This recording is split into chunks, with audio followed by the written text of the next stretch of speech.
Alors, dans la deuxième partie, le sujet, c'est la déprogrammation karmique. On a parlé de la pensée dans la première partie, des égrégores, des influences. On est évidemment soumis à beaucoup d'influences. Et évidemment, on parle aussi de programmation astrale ou astrologique. Et puis, on sous-entend dans ce fait de la programmation-là qu'on est bombardé par certains types de pensées qui sont en accord avec une dimension il y a des réincarnations, à des vies antérieures ou des choses du genre qui, dans une vie, doivent aujourd'hui se déprogrammer. Est-ce que il est possible qu'une personne qui se conscientise doive affronter toutes les pensées qui sont liées à la programmation? Une personne qui se conscientise éventuellement en arrive à transmuter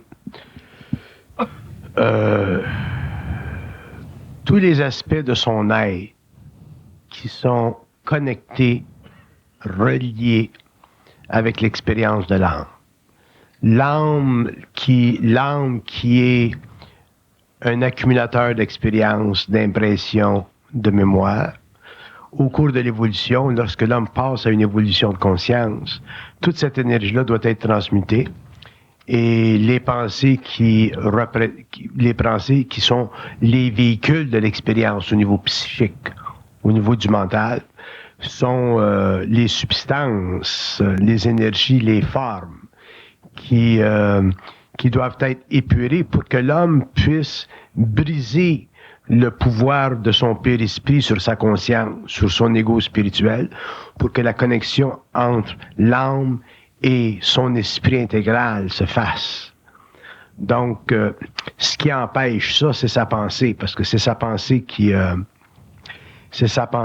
personnalise sa conscience et qui lui enlève la capacité d'être ce que j'appelle intégralement intelligent, c'est-à-dire avoir une identité propre à lui-même. Et non, quand je dis propre à lui-même, je parle à lui-même dans la matière comme à lui-même sur les plans subtils, ce qui est le phénomène de fusion. Mais pour que l'homme ait une identité propre à lui-même, c'est-à-dire qu'il soit totalement intégré dans sa conscience, dans son énergie, dans ses corps subtils, il faut que la pensée soit transmutée, parce que la pensée, la pensée exerce un champ de force sur ces corps subtils qui coupent la communication intégrale avec son moi universel. C'est la pensée qui crée la distorsion, la statique entre lui-même en tant qu'ego matériel et ego morontiel, autrement dit, ego unifié à sa conscience totale. Sinon, l'homme demeure un être purement matériel où il bénéficie simplement d'un ego spirituel, mais il n'a pas un ego intelligent, c'est-à-dire un ego parfaitement intégré spirituellement et matériellement. Bon, disons, il y a beaucoup de principes qu'on absorbe au niveau de l'instruction qui semblent s'appliquer à tout le monde. On a l'impression que ça s'applique de la même façon.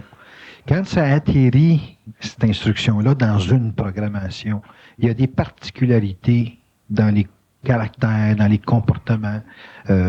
Moi, pour avoir une longue expérience d'astrologie, je sais que, une Vierge, ça réagit pas comme un Gémeaux, que certaines structures planétaires chez des gens les amènent à des champs d'expérience qui sont plus violents que d'autres, qui sont plus, disons, artistiques comme tels.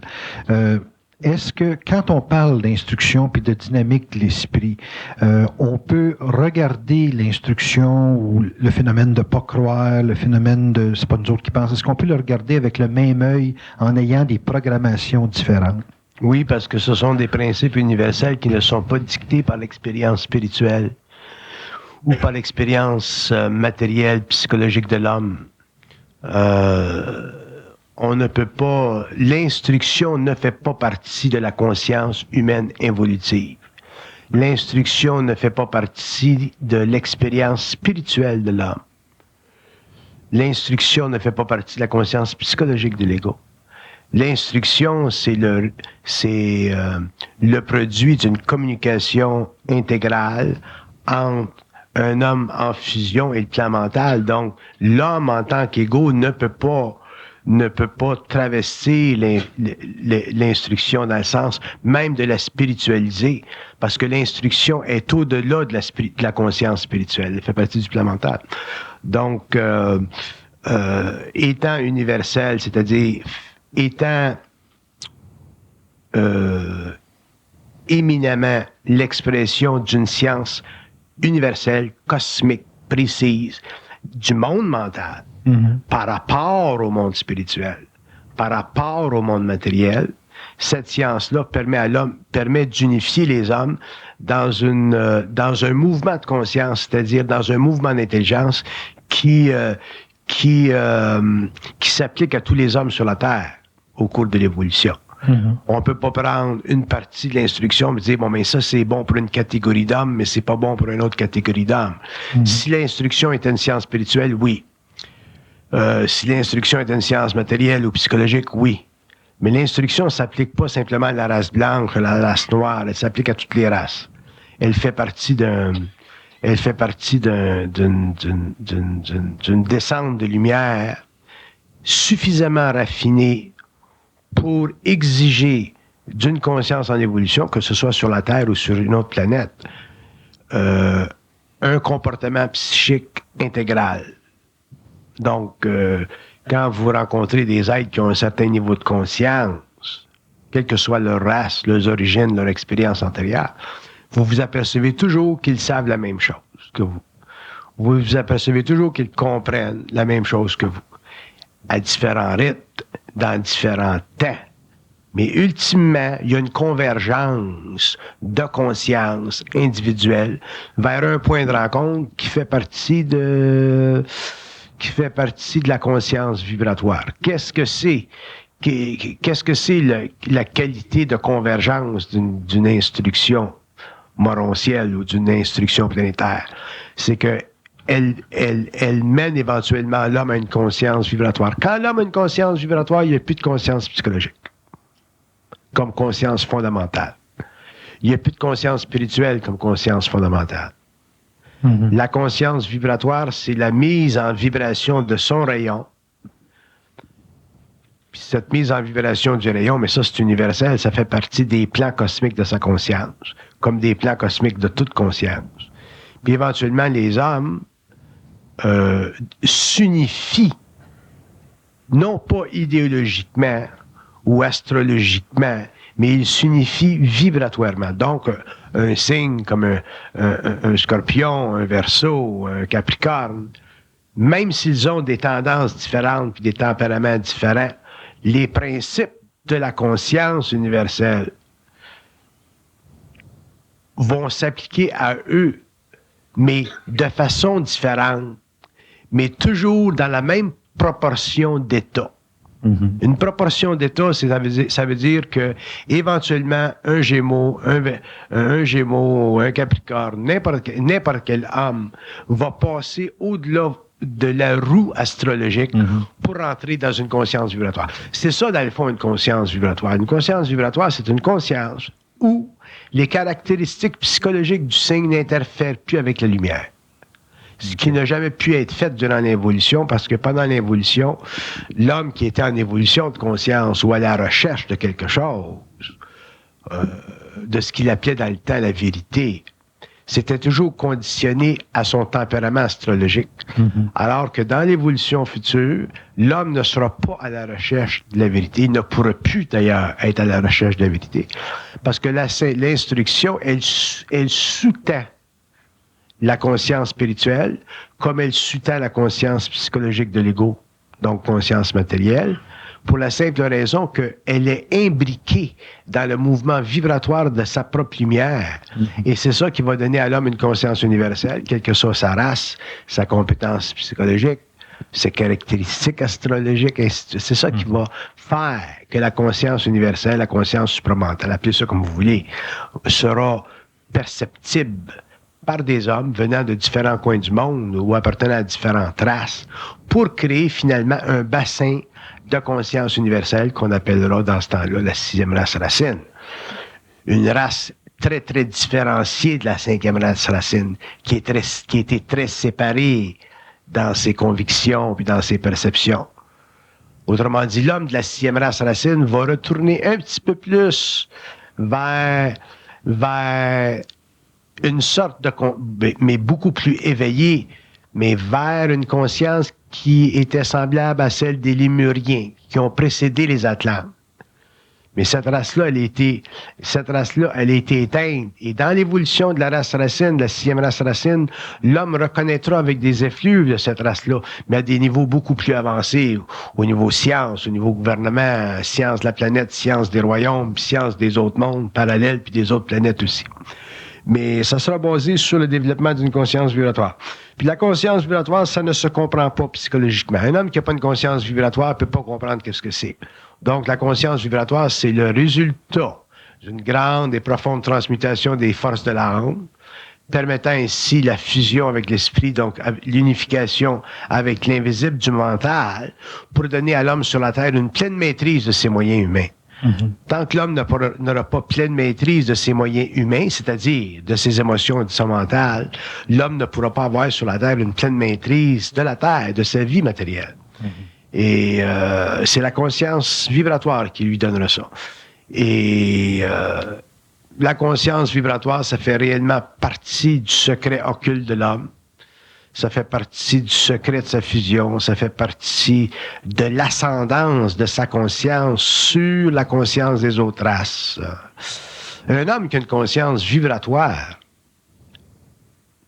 prend conscience, sans le réaliser nécessairement, dépendant de son statut universel, mais il prend conscience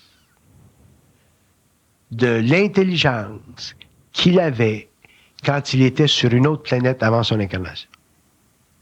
Donc, si un homme vient de Saturne, ou si un homme vient de Jupiter, ou si un homme vient d'autres planètes dans le cosmos local, avant l'incarnation, quand il y a une conscience vibratoire, cette conscience vibratoire-là, elle fait partie de la même conscience qu'il y avait avant. C'est pour ça qu'une fois que l'homme aura une conscience vibratoire, il ne pourra plus sentir de division dans son être, ni sur le plan matériel, psychologique, ni sur le plan spirituel de la recherche. Parce que cette conscience vibratoire-là fait partie d'une expérience de l'âme qui n'est plus conditionnée par l'expérience de la Terre, donc par la mémoire de sa race, par le conditionnement sociologique de son ego. Et c'est ça qui donnera à l'homme ce qu'il a toujours, dans le fond, recherché, cette identité matérielle, mais immatérielle à la fois de son être, cette incommensurabilité-là avec une infinité qui fait partie de son lien avec les forces universelles qui traitent sur des plans hiérarchiques très élevés. Parce que les hommes ne viennent pas tous de la Terre. Il y a des hommes qui viennent de la Terre, il y a des hommes qui viennent d'autres planètes. Quand je parle d'autres planètes, je veux dire sur des plans subtils d'autres planètes. Oh ouais. Puis il y a des hommes qui viennent d'autres planètes dans le cosmos, à l'extérieur du cosmos local. Puis donc il y a des hommes qui ont beaucoup d'expérience. Et quand ils vivent une incarnation finale qui les mène à une fusion, éventuellement, à ce moment-là, la conscience vibratoire, c'est le retour à la source. Puis ce qui est important dans le concept du retour à la source, c'est que le retour à la source, ça ne veut pas nécessairement dire le contact avec le double. Le contact avec le double, c'est l'appointement psychique du retour à la source qui, dans le fond, est le retour à sa science originale. Mais pour avoir un retour à la science originale de l'homme, donc un homme qui viendrait d'une planète très, très évoluée, puis qui s'incarne pour des raisons quelconques sur la Terre, qui est une planète très peu évoluée, pour qu'il ait accès à cette conscience-là, dont il avait quand il était en incarnation sur une autre planète, sur un autre plan. Pour qu'il ait accès à ça, il faut qu'il ait contact avec le double. Okay. Donc, le contact avec le double va servir simplement à donner à l'homme la conscience précise des mécanismes subtils de son ego pensant. Donc, l'homme va connaître le phénomène de la pensée, non pas en tant qu'expérience psychologique, non pas en tant qu'expérience spirituelle, mais en tant que communication directe avec des sphères du mental qui sont très élevées, mais qui vont lui servir, qui vont lui permettre automatiquement d'accéder à sa conscience vibratoire. C'est un petit peu comme le phénomène du smart bomb au Vietnam. Mm-hmm. Pas au Vietnam, mais dans le Golfe. Ouais. L'avion, elle s'en vient, puis elle envoie une onde radar sur une cible, puis elle continue. Puis ensuite, le chasseur est en arrière, puis il vient, il lâche sa bombe, puis la bombe, elle tombe dans un genre d'entonnoir qui dirige la bombe vers la cible. Le premier avion qui crée la connexion avec la cible, ça, c'est le double. Ça se fait au niveau de la pensée. Fait que quand l'homme est en communication avec le double, automatiquement, le double, à cause de la pensée qui est réellement éveillée, permet ensuite à l'ego, qui est la deuxième phase du bombardement, si vous voulez, à l'ego de venir en contact avec sa cible. La cible, c'est quoi? C'est sa conscience morontielle. C'est sa conscience universelle, qu'il ne peut plus perdre. Que l'homme perd quand il s'incarne parce qu'il est trop inconscient, mais avec laquelle il reconnectera quand il aura une conscience éthérique. La raison pour laquelle l'homme perd conscience, donc la raison pour laquelle l'homme vit dans une conscience égoïque totalement englobée par des paramètres ou affectée par des paramètres psychologiques qui font partie de la conscience sociale, c'est que l'homme n'a pas conscience du double. Mais une fois qu'il a conscience du double, sa pensée cesse d'être réflexive, elle devient communicative et c'est ça qui lui permet à ce moment-là d'accéder à une conscience vibratoire qui est très vaste, dépendant de son statut universel. Un homme qui a vécu dans différents mondes pendant différents siècles puis différentes époques, effectivement, a accédé à beaucoup d'expériences en tant qu'âme. Mais cette expérience-là, en tant qu'âme, il faut qu'elle lui soit révélée. Dans le sens, il faut qu'il y accède. Il ne peut pas y accéder psychologiquement parce que c'est trop vaste. Il ne peut pas y accéder spirituellement parce qu'il y a trop de voiles. Pour qu'il y accède, il faut qu'il y accède à l'intérieur ou en fonction de ce que j'appelle une conscience vibratoire, c'est-à-dire une conscience qui fait partie de la conscience de ces cellules. Quand je parle de la conscience de ces cellules, je parle de la conscience de ces cellules matérielles, de la conscience de son plan éthérique et de son plan astral. À ce moment-là, l'homme a une conscience totale, il y a une conscience intégrale, il y a une conscience morontielle, et il ne peut plus se sentir divisé. C'est-à-dire, il ne peut plus se sentir seul dans le cosmos, et en même temps, il ne peut plus se sentir deux parce qu'il a intégré l'énergie du double.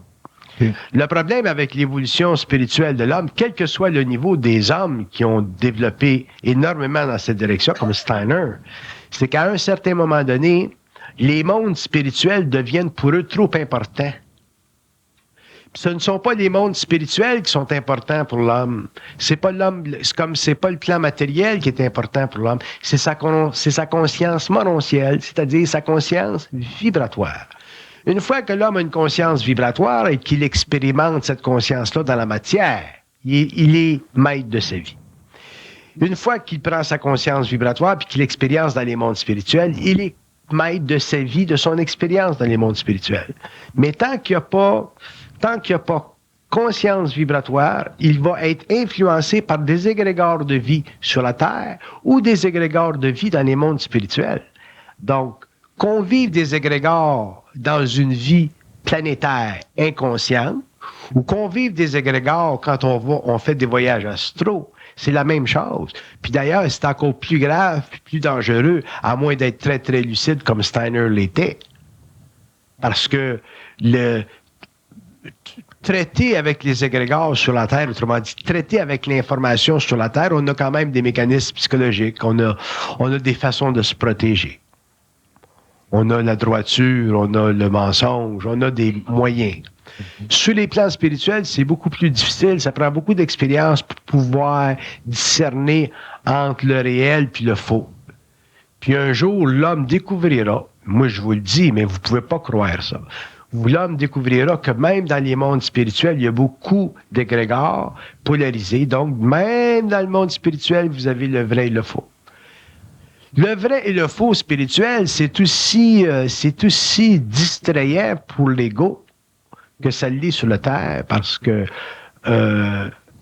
pour que l'ego puisse sortir du vrai et du faux, il faut qu'il entre dans le réel. C'est pour ça que j'ai appelé mon livre « La genèse du réel ». Je n'ai pas appelé ça « La genèse de la vérité ». J'ai appelé ça la genèse du réel. Une fois que l'homme accède au réel à cause d'une conscience vibratoire, il est capable de plonger dans la matière, comprendre la réalité de la matière sans la polariser à cause des égrégores qui n'existent plus dans sa conscience. Puis si, pour une raison ou une autre, il expérimente contact avec des entités spirituelles, ça va être la même chose. Il sera capable de voir dans le réel de ces mondes-là. Sinon, l'homme n'aura jamais de science de l'invisible, l'homme n'aura jamais de science de la matière, l'homme n'aura jamais de science intégrale, l'homme sera jamais un immortel dans sa conscience. Il demeurera toujours un mortel dans sa conscience, c'est-à-dire un être pouvant vivre un certain nombre d'années sur le plan matériel, devant laisser un jour le plan matériel pour aller dans le plan astral, puis revenir par incarnation. Il faut que ça arrête un jour. Donc, il faut que l'homme ait une science intégrale des mondes, des 7 plans. Et ça va demander qu'il y ait une conscience vibratoire. Et c'est très difficile, l'accès à une conscience vibratoire, non pas parce que ça prend un effort puis y arriver, il n'y a pas d'effort, là. On est passé le stage de l'effort. Mais parce que ça demande un extrême degré de transmutation des corps subtils, donc de transmutation du corps astral, puis du corps éthérique. Il faut que ces corps-là, un jour, soient réellement très séparés les uns des autres, alors que présentement, le corps astral et le corps éthérique chez l'homme sont très, très interpénétrés. Puis un jour, il va falloir que le corps éthérique de l'homme soit totalement séparé du corps astral pour pouvoir aller en conscience éthérique puis visiter ou venir en contact avec des intelligences ou des civilisations qui sont en évolution sur ces plans-là, qui ont dépassé l'expérience planétaire. Parce qu'il faut pas s'imaginer que dans le cosmos, tout le monde évolue sur un plan éthérique. Ils ont dépassé, sur un plan matériel, ils ont dépassé le plan matériel depuis longtemps. D'ailleurs, c'est pour ça qu'ils sont si avancés. Donc, pour que l'homme en arrive éventuellement à pouvoir aller sur le plan éthérique, mais il faut qu'il résolve l'ambiguïté de sa conscience. Puis l'ambiguïté de sa conscience, elle est basée sur le fait que son corps éthérique, son corps astral sont interpénétrants. À cause de l'interprétation du corps éthérique, du corps astral, que les anciens ont toujours considéré comme une loi, comme un fait de vie, dont Steiner et tous les anciens. À ce moment-là, ça a forcé l'homme à traiter de sa conscience, de son intelligence, en fonction des plans subtils de sa conscience, donc en fonction de l'information qui venait du plan astral. Et dans l'évolution, ça va être démoli complètement parce que l'homme va devoir, au cours de l'évolution, utiliser sa conscience vibratoire pour regarder scientifiquement ce qui se passe sur le plan matériel, regarder scientifiquement ce qui se passe dans les mondes invisibles et se créer pour lui-même seul, pas pour les autres. Se créer pour lui-même seul un corps éthérique suffisamment indépendant du corps astral pour pouvoir lui-même seul, en tant qu'initié, investiguer ces mondes-là, rencontrer ces gens-là, rencontrer ces civilisations-là, puis finalement sortir l'humanité de ce que j'appelle l'involution, c'est-à-dire de cette incapacité astrale de découvrir sa doublure originelle. La doublure originelle de l'homme, elle fait partie de sa conscience vibratoire. La doublure originelle de l'homme ne fait pas partie de son corps astral. Elle fait partie de sa conscience vibratoire. Et une fois que l'homme va accéder à ça, puis il va y accéder simplement en ayant pu voir à travers tout le jeu de la pensée, qui a scindé sa conscience personnelle en deux, d'abord en le coupant de son double, de celui qui donne le rayon, qui donne accès à une conscience vibratoire, pour éventuellement en arriver à pouvoir fusionner avec ce double-là, donc réaliser intégralement une connexion mentale avec un principe universel de vie qu'on appelle, nous autres, les forces de la lumière, pour ensuite être libre des forces de la lumière, les utiliser pour son bénéfice, son bien-être, morontiel, civilisateur, cosmique, intégral et éventuellement interplanétaire. Sinon, l'homme va demeurer un être expérimental et pour certains hommes, ça ne peut plus continuer, ça. Pour certains hommes. Et les hommes pour qui ça ne peut plus continuer, mais automatiquement, effectivement, sur le plan matériel ou sur le plan éthérique ou sur le plan astral, ces êtres-là vont vivre des niveaux de conscience puis des niveaux d'expérience qui vont être totalement à l'extérieur du domaine de la conscience involutive de la 5e race racine ou de la 4e racine des Atlantes. Ça va ressembler un peu à ce que les Lémuriens ont connu, mais avec une puissance mentale très, très différente de ces gens-là dans le passé, qui manquaient la puissance mentale. Et c'est à cause de ça, d'ailleurs, qu'ils ont été obligés de laisser la Terre pour survivre, sinon ils auraient été totalement détruits. Fait que le monde de la pensée, le phénomène de la pensée humaine doit être mis en perspective par l'homme lui-même. Et pour le faire, il faut qu'il ait accès à une certaine conscience vibratoire. Puis c'est quasiment un cercle vicieux. Il faut que sa pensée se transmute, se conscientise, devienne communicative pour que la conscience vibratoire s'installe. Puis c'est quand qu'elle s'installe qu'elle crée ça aussi. Fait que c'est un mouvement c'est un mouvement double, ça. Puis vous allez dire, mais qu'est-ce que c'est qui commence en premier? Mais ce qui commence en premier, c'est la réalisation que la pensée vient d'ailleurs. Parce qu'à partir du moment où un homme commence à prendre conscience que la pensée vient d'ailleurs, il se crée une brèche, une ouverture dans ses plans de conscience. Il se crée une ouverture dans son corps astral, il se crée une ouverture dans son corps éthérique, il se crée une ouverture dans son corps mental qui est très connecté au corps éthérique. Puis éventuellement, l'homme s'aperçoit que sa conscience change très, très rapidement, puis elle change sans se disloquer, même si elle semble à certains moments créer un effet énorme de compression, parce que l'ego devient quasiment transparent. Et l'homme est habitué à travailler avec un ego, à vivre au niveau d'un ego, puis à sentir toute son expérience sur la Terre en termes de l'ego. Puis quand il se conscientise, mais ce qu'il vit au niveau de la planète, c'est moins en termes d'ego opaque. Ça devient plus égo transparent, puis c'est là qu'il vit la grosse compression. Et c'est cette compression-là qui crée la transmutation, qui donne accès à la conscience vibratoire, qui augmente la relation de communication avec le double, et qui, par le fait même, augmente encore sa conscience vibratoire jusqu'au point un jour où l'homme devient réellement maître de sa parole, réellement maître de la science des plans, réellement maître, mais même maître à un point tel où il est capable de communiquer avec des entités dans les mondes spirituels, puis les enligner, puis leur ordonner, puis les mettre en vibration pour que eux, même sur ces plans-là, qui sont invisibles à sa matérialité, puissent évoluer. Ça fait partie de la fusion de l'âme. Bernard, quand on parle de conscience vibratoire, est-ce qu'on parle d'une conscience qui déprogramme ou qui a une autre programmation? La conscience vibratoire, c'est le résultat de la déprogrammation astrologique de son moi planétaire. Est-ce que c'est une programmation, une conscience vibratoire? Une conscience vibratoire, c'est une conscience libre. Étant une conscience libre, elle crée en fonction de son genre, de son immensité, de sa grandeur, de son affinité, de son raffinement, ainsi de suite.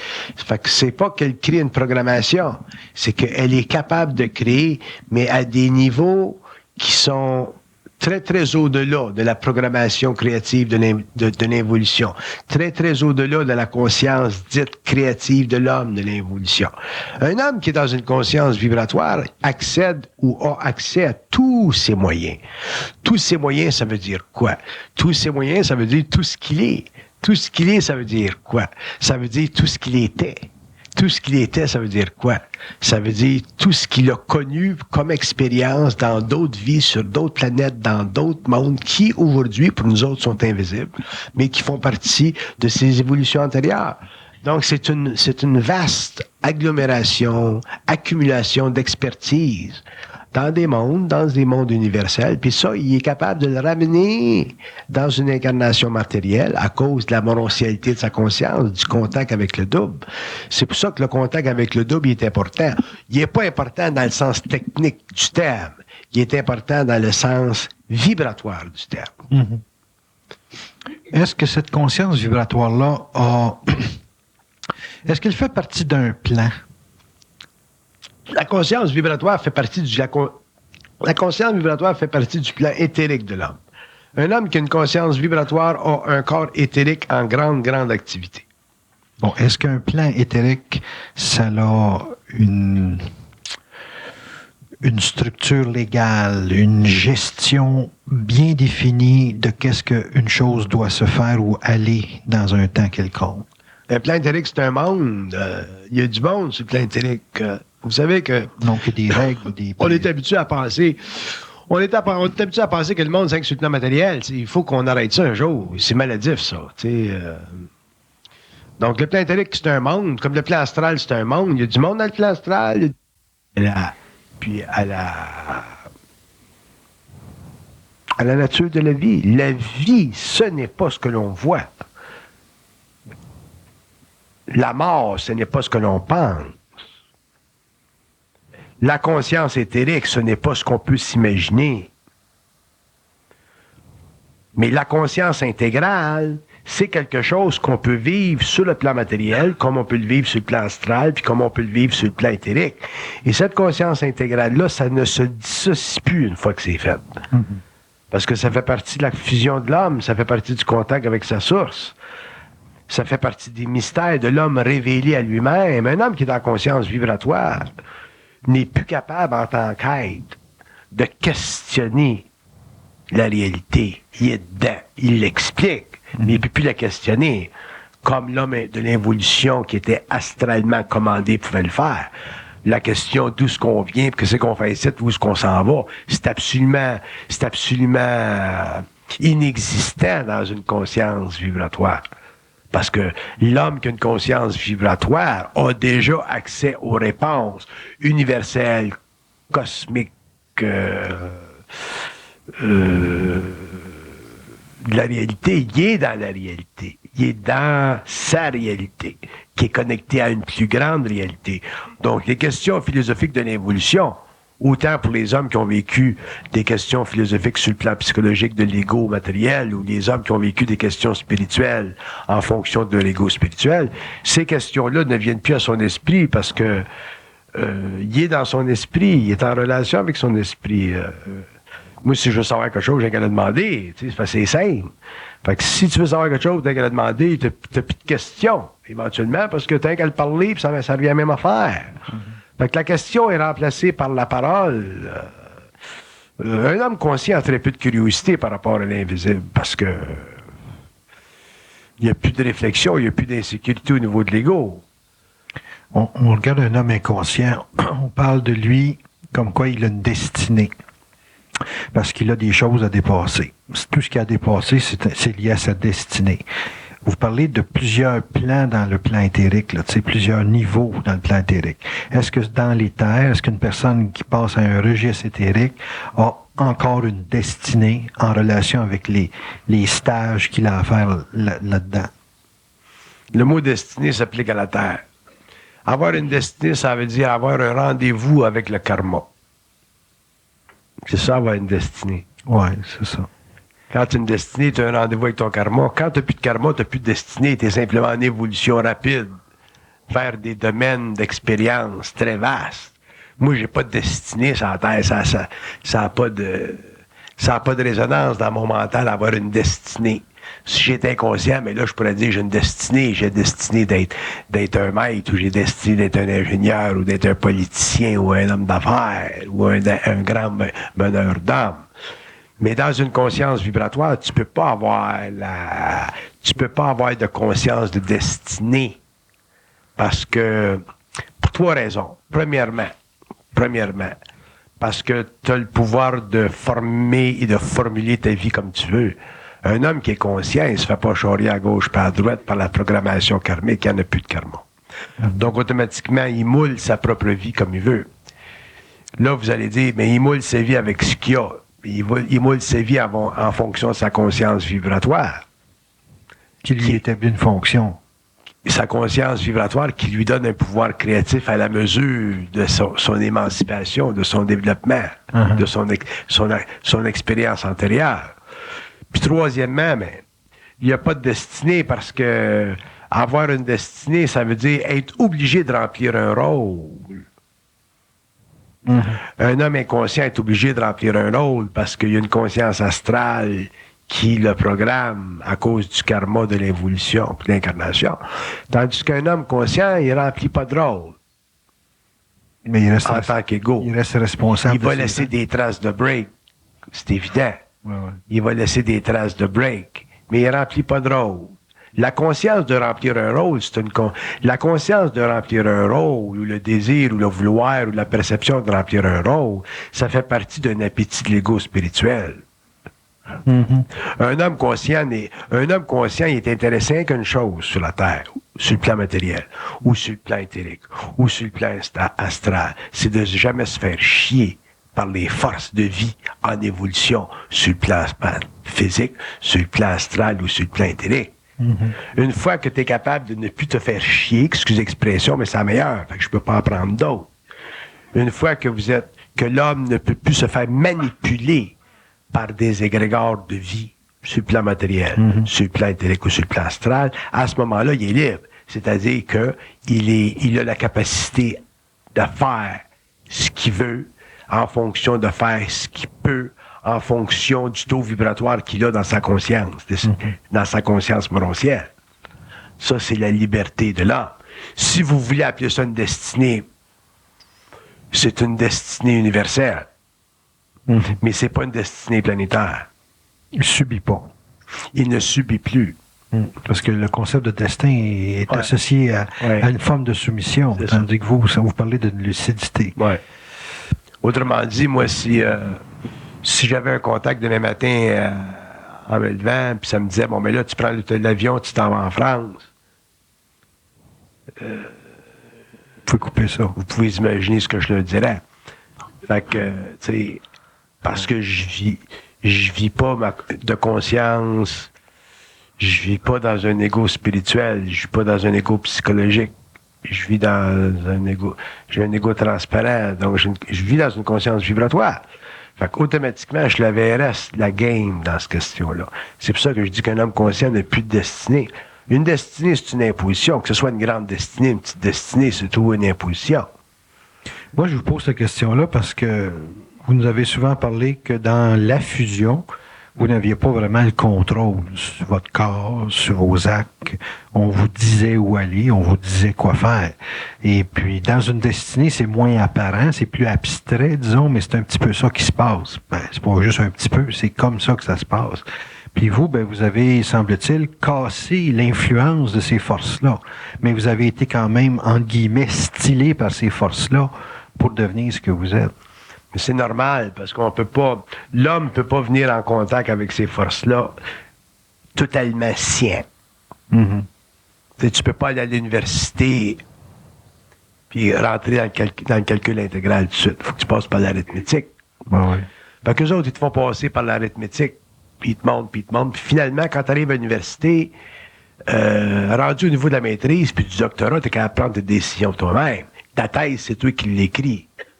Fait que pour l'initier, c'est la même chose. Après un certain nombre d'années, la thèse, c'est lui qui l'écrit. C'est plus eux autres qui l'écrivent. Ça, c'est la fusion. Ça, c'est l'intégration d'énergie. Ça, c'est long. C'est difficile. C'est très pénible. C'est très souffrant.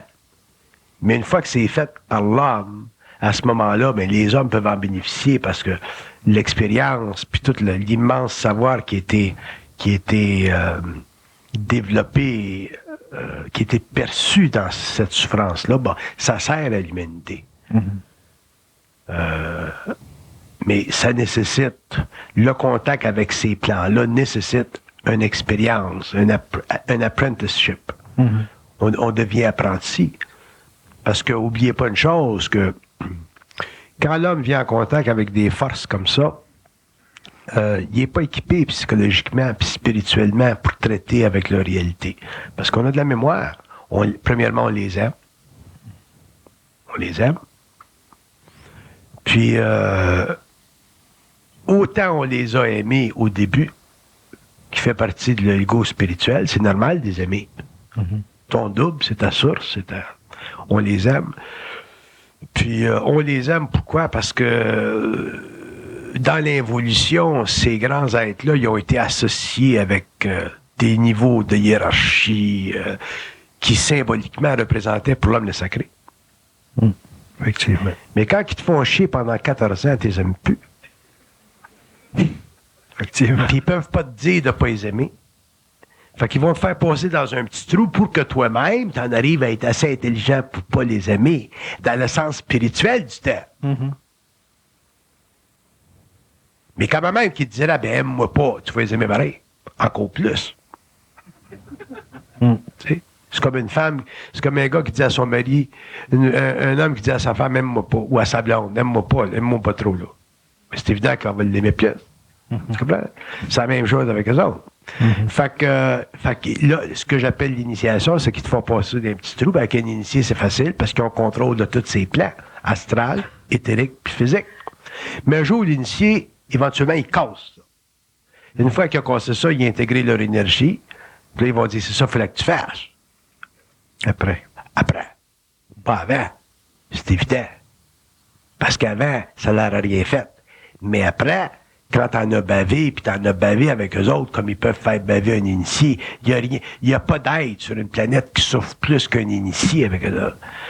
Quand on comprend la game après tant d'années, 2 cycles de vie de 7 ans, où ils t'ont testé là, à l'os, mais à ce moment-là, t'es haï assez que s'ils se matérialisent dans ton salon, t'es capable de dire, assieds-toi le cul là, on va prendre un petit café, puis on va se parler égal à égal. Fait que quand tu es capable de parler d'égal à égal avec eux autres, là, ils sont willing de transmettre de l'information, fusionner avec toi à un autre niveau, autrement dit, rentrer dans ton corps éthérique, rentrer dans ton corps matériel, là, se rapprocher, là, tu sais, faire un. Puis après ça, ton taux vibratoire est tellement élevé à ce moment-là, ben, que là, tu as des facultés morontielles. C'est-à-dire que tu es capable de faire des choses sur le plan matériel, sur le plan éthérique, sur le plan astral, qui fait partie de l'universalité de l'homme. Mais à ce moment-là, tu n'es plus capable d'astraliser ça. Parce que tu n'as plus de conscience matérielle pour astraliser, tu n'as plus de conscience spirituelle pour te prendre pour un prophète ou un moineau quelque part. Fait que tu en as assez bavé d'eux autres que tu n'es plus intéressé au pouvoir. Le pouvoir, il fait partie de toi, il fait partie de cette rencontre-là. Puis, tu peux plus mettre l'humanité en danger au cours des siècles à venir. Tandis que s'il ne faisait pas ça comme ça, puis que la fusion se ferait avec l'homme, d'abord, l'homme ne serait pas capable de le prendre. Automatiquement, il spiritualiserait sa relation avec eux autres. Il fanatiserait avec eux autres. Tu sais? Si vous lisez les œuvres les œuvres de certains initiés du 19e siècle qui sont venus en contact avec des puissances qui n'étaient pas nécessairement des puissances de la lumière, mais des puissances quand même, ils disent très clairement, venir en contact avec des êtres supérieurs, c'est perdre tout son magnétisme.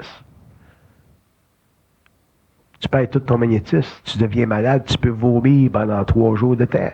Toutes tes forces vitales sont retirées. Fait que dans le cas de l'évolution, dans le cas de la conscience supramentale sur la Terre, il ne s'agit pas que l'homme vienne en contact avec ces forces-là et qu'il tombe en panne. Il s'agit qu'il vienne en contact avec ces forces-là, quand le contact se fait avec eux autres, que l'homme soit capable, à cause de son nouveau taux vibratoire, d'utiliser cette énergie-là sur la Terre, sur le plan intérieur, sur le plan astral.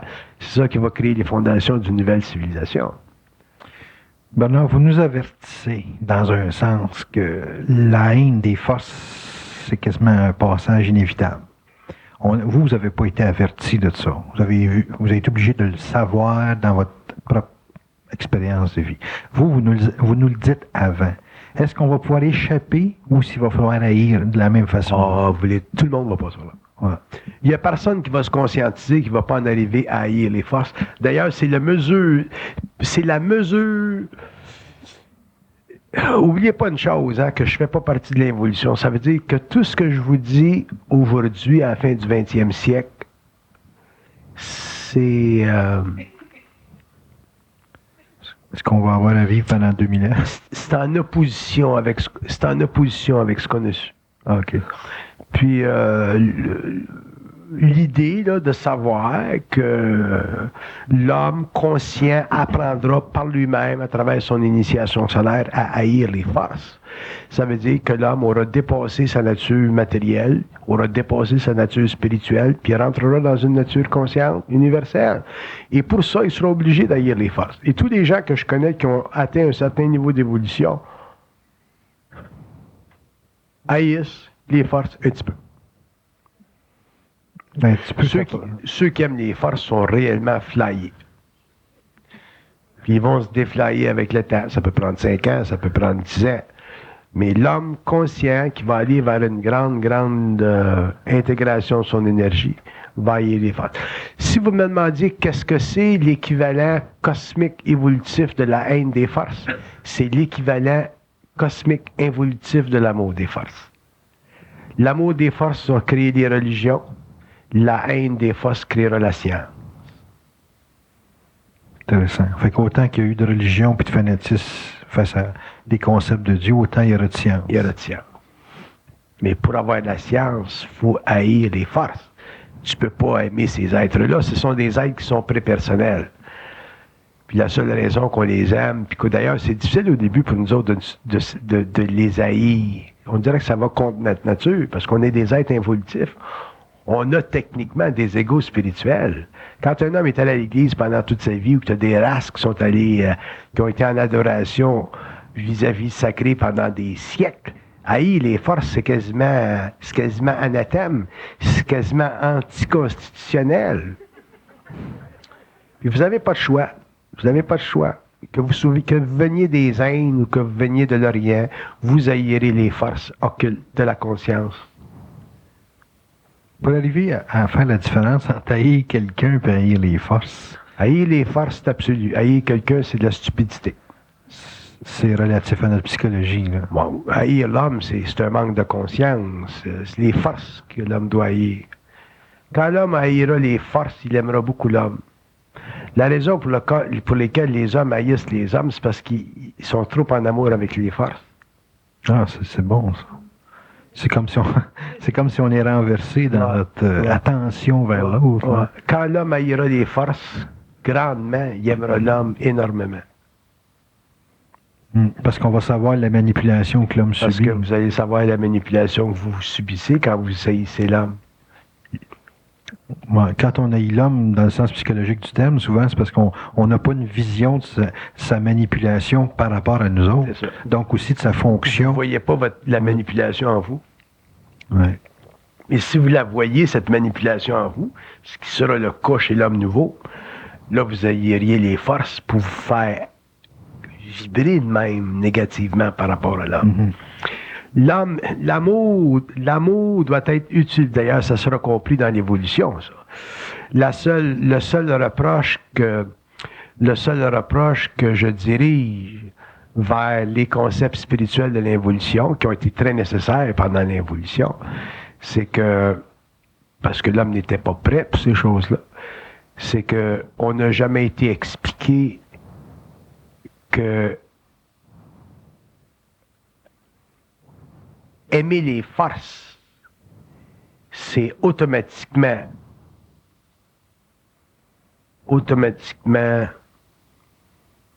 anti-homme. Aimer les forces, c'est anti-homme. Aimer les forces occultes, des plans occultes, éthériques, astraux, c'est anti-homme, c'est anti-lumière. Les forces ne sont aucunement intéressées à être aimées. Les entités astrales, oui, mais je parle des forces de lumière. Quand tu tombes dans les archanges, ces niveaux hiérarchiques-là, sont pas intéressés, parce que ça fait partie de l'évolution de l'homme, ça fait partie de notre naïveté, ça fait partie de notre inconscience. Pour eux autres, c'est une abomination nécessaire. C'est comme le sacré, ça. Le sacré, un jour, ça va sauter, le sacré. Ça, c'est évident. Pourquoi vous dites ça? Parce que l'homme va devenir un scientifique des mondes parallèles. Fait qu'il n'y aura plus de miracle, il n'y aura plus de... L'homme va avoir une compréhension de cause à d'effet entre la matière, l'astral puis l'éthérique. C'est abominable, le sacré. Moi, il ne faut pas que je pense trop parce que je ferai une crise tout de suite. C'est abominable, le sacré. Je comprends sa fonction évolutive. Je fais toujours le part des choses entre l'évolution à partir des Atlantes jusqu'à aujourd'hui, puis l'évolution. Je fais la part des choses. Mais le sacré, c'est une abomination. Le sacré, c'est le signe glorieux luciférien dans le front de l'homme pour la perte de sa conscience. Tout ce qui est sacré, c'est anti-homme, c'est anti-lumière. Puis les êtres qui s'occupent de maintenir le sacré en permanence ou dans la conscience des humanités, ce sont des forces astrales, des forces arimaniennes. Mais l'homme ne peut pas comprendre ces choses-là tant qu'il ne viendra pas en contact avec le plan mental, donc les forces de la lumière, donc tant qu'il ne comprendra pas les mécanismes subtils de la pensée. La pensée, c'est de la communication, c'est pas de la réflexion. Est-ce que la lumière a des rituels? La lumière n'a aucun rituel. Les rituels commencent dans l'astral de la conscience. Les rituels ne font pas partie des modes éthériques de la conscience moroncielle. Donc, automatiquement, les rituels ne peuvent pas coexister avec l'intelligence. Un rituel, c'est toujours une perte d'identité pour la glorification à un niveau ou à un autre, d'un ordre. Quand vous créez un rituel, vous glorifiez un ordre. Un ordre dans le sens d'une hiérarchie ou d'un ordre? Un ordre, d'une hiérarchie. Un rituel, ça mène toujours à la glorification d'un ordre. Que ce soit un rituel satanique qui va glorifier un ordre satanique. Que ce soit un rituel chrétien qui va glorifier une hiérarchie chrétienne, théologique chrétienne. Ou n'importe quelle religion. L'homme deviendra tellement mental qu'il n'aura aucune crainte dans sa conscience. Puis la seule raison pour laquelle le sacré existe sur la terre, c'est parce que l'homme est bourré de crainte. C'est la crainte qui crée le sacré. Puis la preuve, regardez l'évolution de notre civilisation depuis 200-300 ans, au fur et à mesure qu'on rentre dans la science, puis que la science, à son niveau matériel, est capable d'expliquer de plus en plus la loi de cause et d'effet, on s'aperçoit que les lois du sacré tombent, puis tombent, puis tombent, puis tombent, puis tombent. C'est la crainte. Mais on a réussi à faire sauter le sacré qui traitait des formes symboliques absolues de notre conscience animiste. Mais on n'a pas réussi encore à faire sauter le sacré qui traite avec des mondes moronciels qui ont le pouvoir de se matérialiser à nous autres en fonction d'une symbologie quelconque dépendant de notre état. Autrement dit, un être supérieur qui vient de ces mondes-là puis qui se présenterait à l'homme, il se présenterait à l'homme en fonction de ce que l'homme est capable de reconnaître de lui. Fait que si l'homme est un bon chrétien, puis qu'il va à la messe à tous les dimanches, puis qu'il a une affinité pour Michel Archange, mais l'autre, il va se présenter à lui dans la forme symbolique de Michel Archange. OK. Mais si l'homme est réellement mental, conscient, intégré, no bullshit, au-delà du sacré, prêt à faire la guerre à l'invisible, comme moi je le fais, à ce moment-là, quand il se présente à moi, il faut qu'il se présente à moi comme ils sont. Puis la façon qu'ils sont, c'est pas ce que l'homme pense. Ça a-tu l'air de ce qu'on voit dans les films? Non, là, je suis pas Richard Glenn, moi, là. Mais c'est pas ce que l'homme pense. Fait que... C'est rien d'humain. C'est rien d'humain, non. Rien d'humain. Donc, c'est pas reconnaissable. C'est identifiable au niveau de la conscience vibratoire. OK. Il faut vraiment avoir une conscience vibratoire. Ben, ça, t'es fait dans l'os. Ouais. Ben, c'est une conscience vibratoire. Quand tu as une conscience vibratoire, tu parles avec eux autres sur un même plan. Puis, il n'y a pas de différenciation. Tu leur parles comme on se parle. Puis, ils peuvent pas te bullshiter. Puis, c'est des scientifiques. Ah, ben, c'est évident. C'est des êtres qui ont une science absolument très vaste. On est des oiseaux, tu sais, on est réellement des moineaux. Tu sais, ça fait 100 ans qu'on a notre petite science, là, tu sais, on est passé de Edison, là, puis on est rendu au computer, là. 100 ans, c'est pas gros, 100 ans. Tu sais? Fait que si tu prends toute la période égyptienne jusqu'à aujourd'hui, là, au 18e siècle, on n'a pas fait grand-chose, hein? Les Chinois ont développé un peu de canon. Tu sais? Ils ont fait des bateaux, des compas. Tu sais, il ne s'est pas passé grand-chose en science jusqu'à du 18e siècle. Hein? Ouais, surtout que c'était pas... Après ça, il y a eu la révolution industrielle, puis là, ça a commencé. Là. Puis là, exponentiellement, on est rendu à ce qu'on aujourd'hui. Mais c'est 100 ans, tu sais. 100 ans, c'est pas gros. Fait qu'imagine-toi où on va être rendu, nous autres, dans 20 000 ans. Hein? Fait qu'il faut pas être con, tu sais. Il faut pas penser qu'on est smart, puis qu'on est avancé, tu sais. Vous allez dire, bon, on a fait la fusion de l'atome. Mais oui, bon, on n'est pas capable de dématérialiser un homme. Hein? Puis le rematérialiser, hein? Hein? On n'est pas capable de parler à quelqu'un puis de le faire matérialiser dans notre salon. Hein? Hein? Fait qu'il y a bien des affaires qu'on n'est pas capable de faire. Hein? On a de la niaisure, Christ. On est niaiseux, pas mal. Moi, je vais vous demander une affaire. Comment qu'un individu qui vit dans un monde aussi niaiseux de 100 ans peut affronter vibratoirement un individu qui a 20 000 ans de science dans le cadran? Conscience vibratoire. Ça suffit, ça? Ben, une conscience vibratoire, c'est une conscience universelle. Ouais. Une conscience universelle, je te l'ai dit d'alors, c'est une conscience qui est le résultat de l'accumulation des expériences de l'homme sur différentes planètes, dans différents temps, dans différentes époques. Fait qu'un homme peut avoir vécu 75 000 ans dans le cosmos. Ça fait partie de sa conscience vibratoire. OK.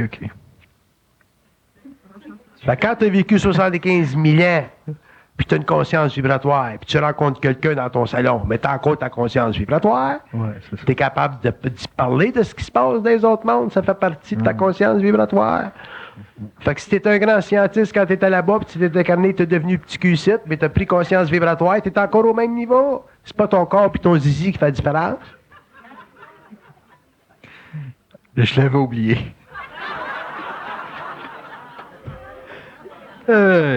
On n'est pas coupé un peu, on est coupé pas mal. Non, mais non.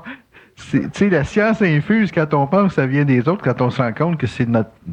On va appeler ça une mémoire cosmique, là, parce que 75 000 ans, je me sens pépère à ce moment-là. 75 000 ans de vécu, là, je peux comprendre qu'on accote ces êtres-là, là. Mais il faut vraiment que ça roule le tuyau, là, parce que... C'est-tu eux autres qui l'ouvrent? C'est eux autres qui l'ouvrent. C'est eux autres qui l'ouvrent, pour qu'on communique avec eux autres. Pour qu'on communique avec eux autres, puis ils l'ouvrent quand ils veulent, puis quand on est prêt. Ça fait partie de l'évolution de l'âme. Seulement quand ils rouvrent, ben, c'est une initiation solaire. OK. Ils disent, bon, mais la pensée, ça vient d'ailleurs. Fait que une fois qu'ils disent la pensée, ça vient d'ailleurs, ça vient d'ailleurs. Tu peux plus t'apprendre avec ça. Tu peux pas t'obstiner avec eux autres. Bon. Fait que ça vient d'ailleurs. C'est comme un professeur à l'université. Quand il dit 1 plus 1, ça fait 2, ça fait 2. Un jour, tu peux pas t'obstiner avec. Mais c'est la même chose avec eux autres. Ils disent la pensée vient d'ailleurs. Puis ils vont te donner une preuve que ça vient d'ailleurs. Tu comprends pas comment ça vient d'ailleurs? Ils vont te faire une preuve. Fait qu'ils te font des preuves, puis au fur et à mesure que tu avances, ils te font des preuves. Chacun a ses preuves. Chacun, dans son initiation, vit ses preuves en relation avec eux autres. Fait qu'un jour, éventuellement, c'est clair et net, puis éventuellement, tu as une conscience vibratoire. Puis quand tu as une conscience vibratoire, puis là, tu es capable de venir en contact éthérique avec eux autres, puis quand tu les rencontres, ils sont pas comme nous autres. Puis ça te dérange pas. Ça te dérange pas pendant tout. Parce que tu n'as pas de réflexion, tu n'as plus d'émotion, tu n'as plus de valeur comparative, tu n'es plus dans la symbologie, tu n'es plus fétichiste. Il n'y a pas de raison que les hommes nous ressemblent. Dernière question. Pourquoi que les autres voudraient prendre contact avec nous autres? Ils sont obligés pour évoluer. Pour eux autres évoluer? Ils nous font évoluer, nous autres, pour les faire évoluer, eux autres. Oui, ils sont obligés parce qu'ils sont rendus trop perfectionnés. Donc, pour évoluer plus loin, ils sont obligés de venir en contact moral-ciel avec nous autres. Ils n'ont pas de choix. Il faut qu'ils évoluent. Est-ce qu'on pourrait dire que c'est notre imperfection qui les perfectionne? Notre imperfection, notre contact avec les autres, conscientisés, quand ils peuvent réellement travailler avec nous autres, ça leur permet de pousser très loin leur étude de l'homme. Puis, l'homme, l'homme, c'est pas une tête, un corps, puis des bottines. L'homme, c'est un corps physique, c'est un corps éthérique, c'est un corps astral, c'est un corps mental, c'est complexe. Puis eux autres, ils connectent avec ça, puis ils jouent dans ces vibrations-là. Puis il y a des plans où les différents de la conscience de l'homme peut s'actualiser. Puis ces êtres-là, c'est comme... ces êtres-là, c'est des... ces êtres-là sont la contrepartie cosmique de l'homme. Puis ils font partie de la nature de l'homme. Puis c'est leur job de créer des pensées. Une pensée, ça se crée, il faut que ça vienne de quelque part, ça vient pas de ta poche. Il faut qu'il y ait quelqu'un, c'est CKVL. Bon, eux autres sont à CKVL. Nous autres, on est la radio, puis un jour, ça s'unit, cette affaire-là. Ça, c'est la fusion. Ça fait partie de l'évolution. Mais pour que l'homme puisse le réaliser, mais il y a une transmutation, puis c'est ça la nouvelle évolution de l'humanité. Fait que c'est évident qu'une fois que l'homme va être ajusté au niveau de ses cases subtiles, mais l'homme va rentrer dans une conscience morontielle, une conscience vibratoire très développée. Puis l'homme va devenir un immortel, dans le sens qu'il ne retournera jamais au plan astral, il va continuer sur le plan éthérique. Puis là, il va ouvrir d'autres mondes, civiliser d'autres mondes, parce que le cosmos sera civilisé à d'autres niveaux. L'homme viendra en contact avec des civilisations qui existent déjà. Puis l'homme viendra en contact avec des civilisations sur la Terre, éthériquement sur la Terre, qui existent déjà. Puis l'homme fera des choses très intéressantes, mais il faut qu'il se sorte de la petitesse de son esprit, parce que notre esprit est réellement petit.